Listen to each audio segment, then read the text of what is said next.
Alalahanin mo ang lumikha sa iyo habang bata ka pa. At bago dumating ang panahon ng kahirapan at masabi mong, hindi ako masaya sa buhay ko, alalahanin mo siya bago dumilim ang araw, ang buwan, at ang mga bituin na parang natatakpan ng makakapal na ulap. Darating ang araw na manginginig ang iyong mga bisig, at manghihina ang iyong mga tuhod. Hindi ka na makakanguyang mabuti, dahil iilan na lang ang iyong ngipin, at lalabo na ang iyong paningin.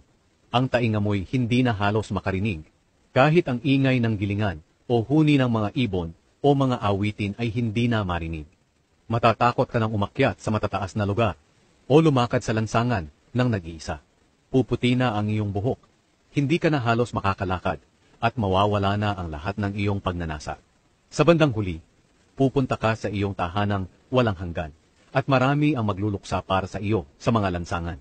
Kaya alalahanin mo ang Diyos habang nabubuhay ka, habang hindi pa nalalagot ang kadenang pilak, at hindi pa nababasag ang gintong lalagyan, o hindi pa nalalagot ang tali ng timba sa balon, at nasisira ang kalo nito. Kung magkagayon, babalik ka sa lupa kung saan ka nagmula, at ang espiritu mo'y babalik sa Diyos na siyang nagbigay nito. Sabi ng mangangaral, walang kabuluhan, tunay na walang kabuluhan ang lahat.